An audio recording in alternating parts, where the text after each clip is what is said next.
Hello. こんにちは。キークリエイティブスタジオオンライン。本日もご覧いただきありがとうございます。では、今日のトピック聞いてみましょう。What is the topic for today?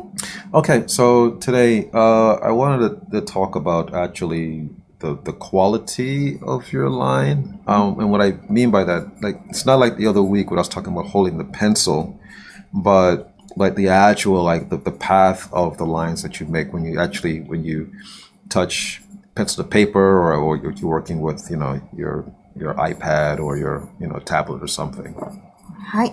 今日はラインクオリティについてお話をしますということで、少し前のトピックで鉛筆の持ち方をソフトにして型から動かすようにというようなお話をしましたけれども、今日は実際にこんな線を使うよみたいなお話をしていきます。これはもう iPad でもアナログメディアでも使えるような知識だと思いますので、ぜひ聞いてください。Okay, so simply put, when you guys draw, I would like to suggest that you guys keep in mind that you're drawing. You're not writing, right? In terms of like how when you're writing, your name or something like that, and like you're holding the pencil very, very tightly, and you're making very stiff and maybe even like very like linear, straight lines. But in terms of like drawing, it's maybe it's a different kind of experience we want our audience to have. はい。絵を描くっていう時と文字を書くっていう時は違うと思うんですね。文字を書きましょうっていう時にはしっかりと鉛筆を持ちますし、直線は直線っていう形でカチリと書いていくようにっていう風な意識で書くと思うんですけれども、絵を描いた時っていうのはまたその文字を見る時とは違う体験が見る人にとって受けられるものだと思いますので、その絵を描く場合に使うラインってこんなのがあるよというお話です。So basically, we're drawing for the point of creating art, and art is basically giving an experience to people, right? はい。で、この絵を描くよっていうのは、つまりは作品を作るっていうことなんですけれども、作品は何のために作るかっていうと、出来上がったものを誰かに見せて、その誰かが何かを受け取るっていう、この、行動といいますか、体験のために絵を描くわけですね。Okay. So I'll tell you what, I'll just jump into it, and today I'm going to work with my iPad today, and I hope she's going to behave today. But yeah, it'd be better if I work with my iPad today. So let's just jump into it. はい。では iPad の方お願いします。こちらでデモお見せしていきます。今日はね、いい子でいてねって今 iPad にお願いしてますね。はい。Okay. So look, this might seem very simple, but actually it does have an impact, and a lot of people don't think about this, I think, sometimes. If I was to draw a line like this, right? All right, just an ordinary line. I just went from A to B. That's one kind of experience, right? はい、今線を一本引いてみました。左から右に1点から1点を結ぶというような線です。これを引いてあればこれを見た人は何かを感じ取るわけですね。But if I did a line like this, that's another kind of experience, right? で、2番目に今度はちょっと波線のようなものを描きました。今度はこっちを見たら、また別のことを受け取りますよね。Right. So here in A, we can say, okay, our eye is just going from one point to another point, right? Just like straight across, right? As opposed to here in B, yes, we are going from one point to another point, but there's this sweeping organic kind of feel that we have now. はい。で、じゃあこの A と B 具体的にどう違うかっていうと、A の方はある点からある点へもうダイレクトに目が横に動いていくっていう感じですし、B の方はやはりある点からある点を結んでいる線に変わりはないんですけれども、もう少し滑らかに上下に動くような感じの目の動き方をすると思います。So, my point is that, when we're drawing, we want to create an experience for our audience. And for some reason, well, it's getting a little bit complicated, but, our eyes are designed to look for change and contrast. And then that's what makes things interesting, basically. Right? はい。で、そのアート作品を見るというのは、つまりは、鑑賞する体験だったりとか、その作品を味わうっていうことにつながっていくんですけれども、その体験を、提供するのがこの LINE なわけですよね。で、そういったものから、作品が出来上がっていくっていうところを、まず最初に押さえていただきたいと思います。So in this straight line here in A, there's really no change other than, it's the same pattern, right?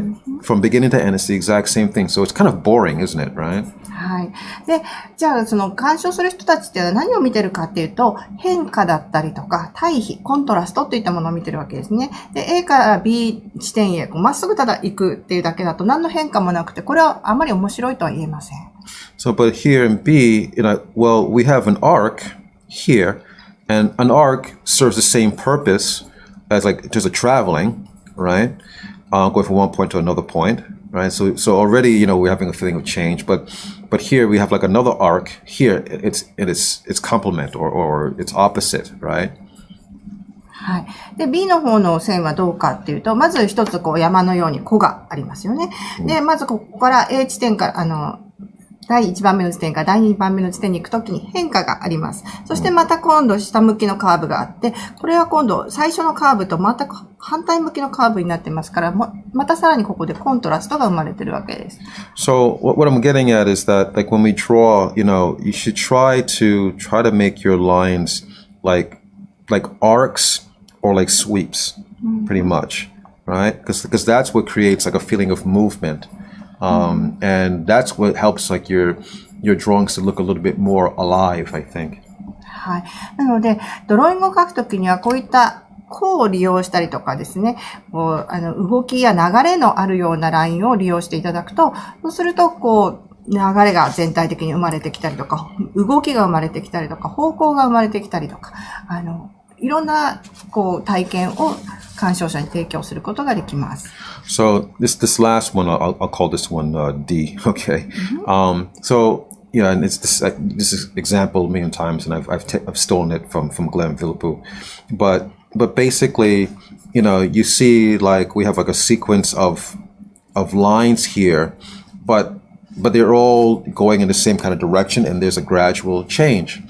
And believe it or not, this is a kind of like a limited kind of like animation that we have here. はい。で、この一番下に書いたライン D パターンというふうに読みましょうか。これも、キー先生の師であるグレン・ビルプ先生に教わったことなんですけれども、見ていくと、だんだん角度が変わっていきますよね。で、そこのところで何か受け取る感情だったり、動きだったりっていうのがあると思います。これはすごく単純な形のアニメーションだっていうふうに言うこともできるんじゃないでしょうか。Okay. So how do we apply this to actually like drawing a figure, right? Okay. こういった今線についてお話をしましたけれども、人物画を描くときに、そしたらこれはどんなふうに利用できるのかなっていうことをお話ししていきます。Alright. So just quick, I'm going to draw something like semi out of my imagination here. So if I drew a figure, I don't know, like this. はい。今、モデルさんとかではなくて、頭の中から描いてみますね。Okay. So, here's the head, right? And here's like the torso and the lower part of the torso. Okay, and there's a leg here, and there's like a leg here. Okay, and you know what? Okay, I'll put just 2 marks here, like for the eyes or whatever. はい、最初頭がありまして、その下にはもう胸のこの塊のところがあって、腰があって、前側の足、向こう側の太ももっていう風にパーツ分けして今書いています。Okay, so there's arm here and then an arm there, whatever. So this is very simple and literal, but my point is that we have a sensation of like it's a figure, right? But it's a little bit stiff. Okay, now I could work it over a little bit. Of course, I can smooth things out, whatever, and yes, I can make it work.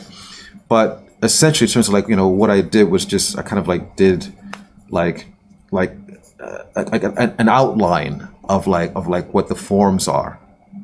Right. はい。まあ、これ今書いてみましたけれども、大体の方はこれを見たときに、人物を書いてるんだなっていうことはわかると思います。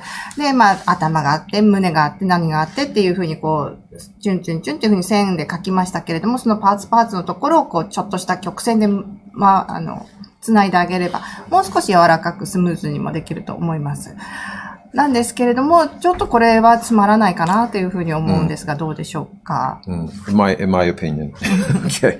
So now I'm going to take that same basic kind of pose, and I'm gonna approach it from a different way, right? So I'm going to do basically the same kind of pose, but in this case, okay. So all right, I'm gonna. By the way, in terms of like where I start. It doesn't really matter. Sometimes I start with the head. Sometimes I start with the center. It doesn't like the torso. Okay, but here, okay, here, okay. So like that. Okay. そうですね。今全く同じポーズはそのまま変えないで、書き方を変えて書いています。どうでしょうか？見てみてください。Okay. So all the lines that I've done here, they're made up of arcs and like sweeps or S curves, right? So basically, I'm going for more of like an organic, kind of feeling to it. はい。Okay? で、さっきはロボットくんみたいな感じで直線でチュンチュンって書いてたんですけど、今使ってる線を見てください。C だったり S カーブだったりとか、ちょっと有機的な感じのする曲線を使っています。Yeah. So I've kind of another thing I got from Glenn, which is like maybe to think of things in this priority. One is the rhythms. Two, then the volumes. 3, then comes the details. はい。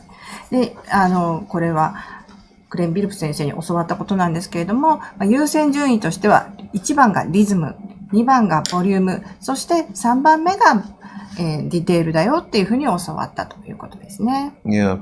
So, I don't recommend like working from like volumes first, because you might run into things like being a little bit kind of stiff in that case, because everything is really it's made up from. I think at the core of everything, it starts with rhythm, really, and that's what our eyes or our senses pick up first. はい。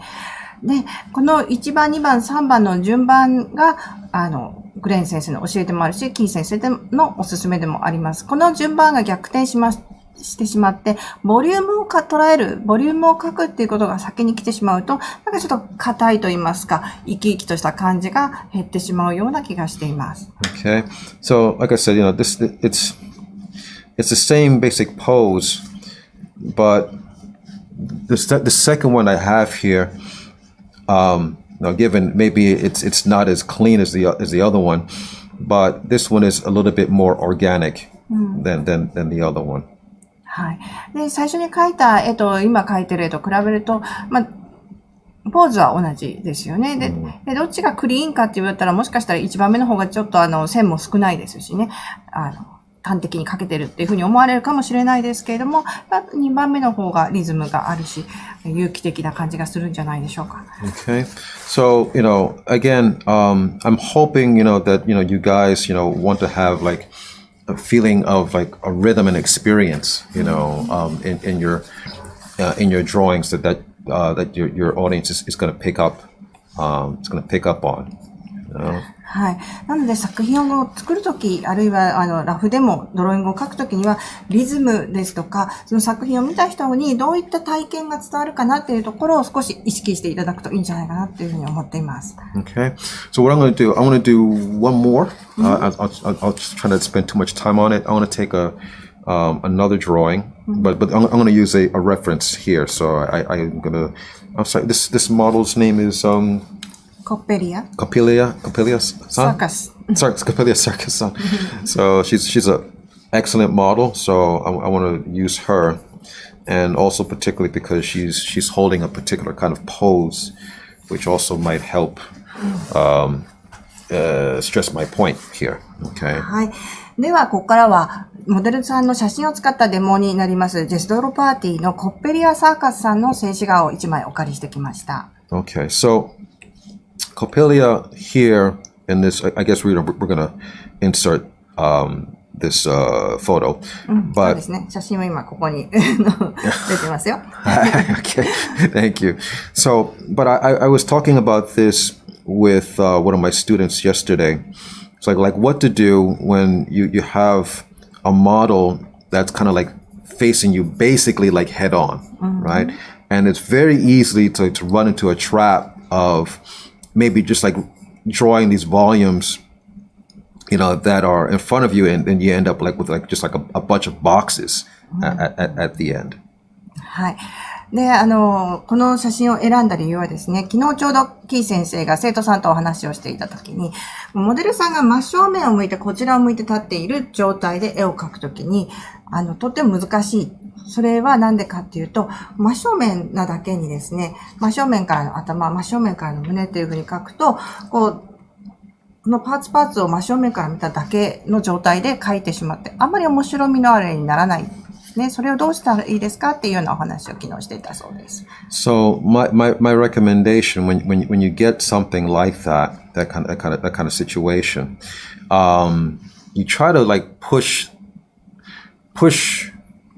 angles wherever you can, and the angles don't have to be left to right. The angles also can be in space, like coming towards us or going away from us.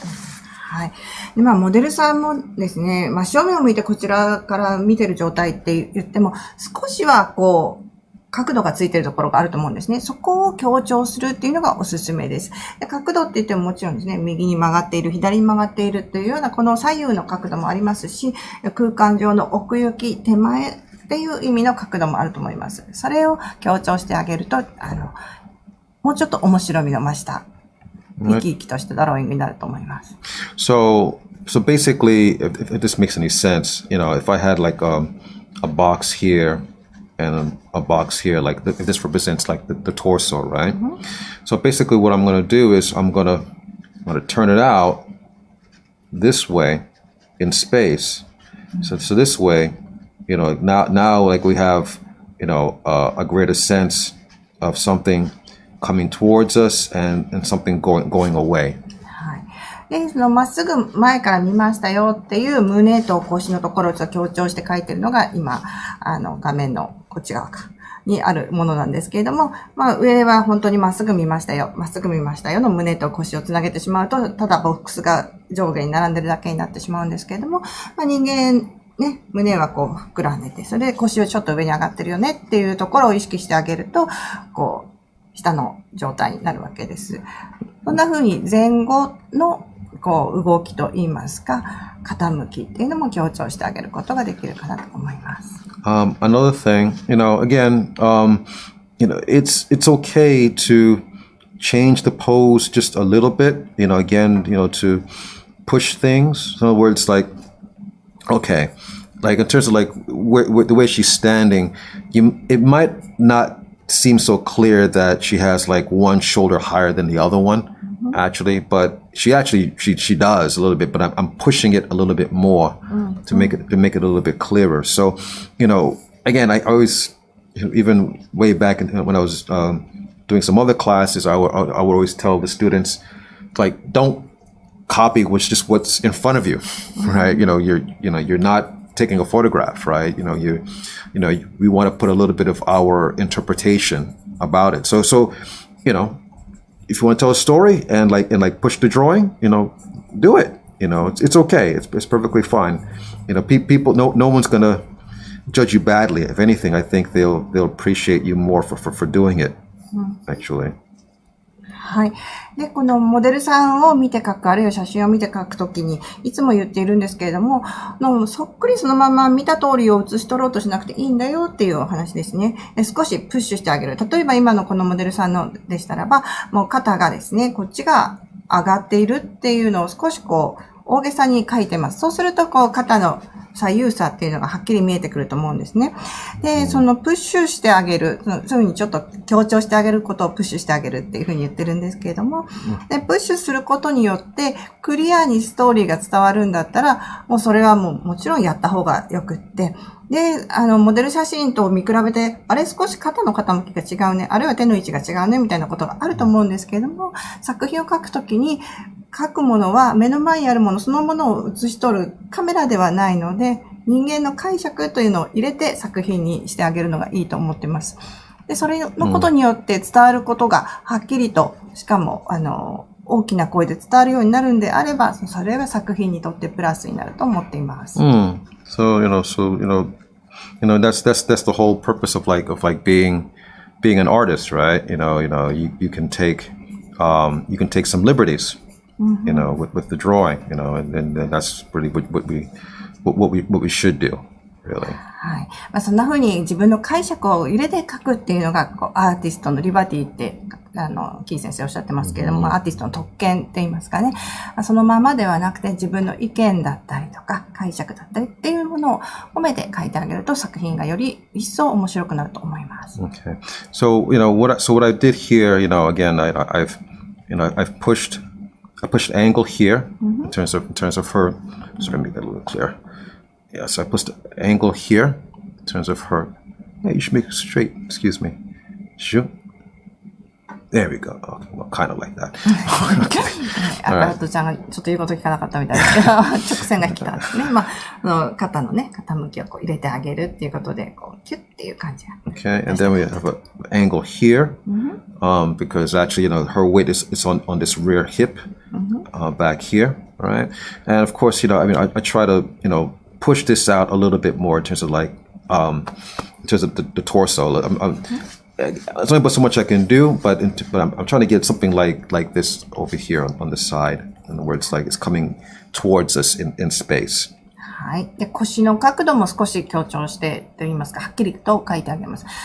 体重を支えている方の足が乗っている腰の方が少し高くなりますね。だから、肩と腰の線の傾きが逆になるっていうことです。それから溝落ちのところも少し強調してあげてます。そうするとですね、胸骨の下の側がしっかり胸が腫れてるっていう感じが表現できると思います。Okay, so I'm not gonna have time to finish the whole drawing, but I just want you guys to get the basic idea, here. So in terms of this pose, okay. So, はい。なかなかね、この動画の中でしっかり仕上げるっていうのは難しいんですけれども、こんなポーズを書きますよって言いますか、そのポーズから受け取ったアイデアを書き留めることに関しては、このぐらいでできてるんじゃないかなっていうふうに思います。Actually, I think that's plenty, actually. Yeah, that's really plenty. So, excuse me. Okay. So yeah, also here in terms of her pants or her bikini bottom here or whatever, the things that's going to help you to turn things in space. So if the person is wearing like a belt with a waistband, obviously, you're going to get this downward arc like that, right? So obviously that's going to give the impression that things are going away in space, right? So you don't want to draw it straight across. Obviously, that means obviously it's on the same level as you, so it's not really moving in space. はい。で、今ちょっと彼女が履いてるビキニパンツの角度を直した、円弧のとこ直したりとかしてたんですけれども、こういったところもすごく利用しやすいところで、例えばパンツの上の端っこだったりとか、ベルトをしていますっていうかっていう時に、そこの下向きの円の角度がどれくらいあるかっていうので、空間内でどの辺から見てるか、あるいはおへそのあたりに目線があるとしたら、少し見下ろしている状態だっていうことも表現できますし、お腹の立体も表現できます。Okay. And in terms of the rib cage area, again, the same thing. So things are going to, they're going to arc upward in that case, to show that things are in space. はい。で、この胸郭ですね。この溝落ちのところもやっぱり同じくで、ここに少し曲線を入れてあげることによって胸をしっかり張ってて、丸が目の前にまっすぐあるではなくて、しっかり胸を張ってるっていう状態がね、表現できると思います。Okay, all right. So I'm just trying to make it a little bit clearer here. I'm gonna wrap this up, but just want you guys to get the basic idea from that. Okay. はい。おおよそのところを書けたので、もうちょっとだけ仕上げの線を入れております。Okay, so all right, I'll stop there because again, this is just a quick sketch. But again, when you draw, don't try to don't try to get perfect lines. We're not writing. You want to be drawing, right? So that means, you want your lines like to curve and to sweep. That's the kind of quality that you like to have. Okay, not try to get like this straight sort of thing. If this is going to be like a just like a tube or something like that. That's not what we want. Things should have like an organic kind of quality to it. はい。で、今日のまとめなんですけれども、ドローイングをするっていうことは、字を書くっていうのと少し違う体験を鑑賞者に提供したい。そのためには線をね、字を書くときとは変えてあげるっていうことが大事だよっていうお話でした。例えば今右下に書きましたけれども、直線を2個書いて、そこを曲線で蓋をしてあげるっていう、そういう書き方ももちろんできるんですけれども、これだと何かチューブのような形になってしまって、人間らしさ、有機的な生物らしさっていうのが出ないですよね。で、その有機的な生物っていう、曲線でできている人間を描くときには、向かって左側にあるような弧だったりとか流れるようなラインを描いてあげてください。Okay, all right, so I'll stop there with that. はい。もうね、手を入れるとキリがないので、今日はこの回で終わりにしておきます。Okay, all right. So I hope that's helpful. And if you guys have any comments or questions, please put it in the comment section below. We do look at it. So. はい。では、このセッションお役に立つことを願っております。何かコメントがありましたら、キー先生の方にフォームで送っていただくなり、下のところにコメントをいただければと思います。それではまた来週、キークリエイティブスタジオでお会いしましょう。Great. I'll see you guys next week. さよなら、また来週。See you next week.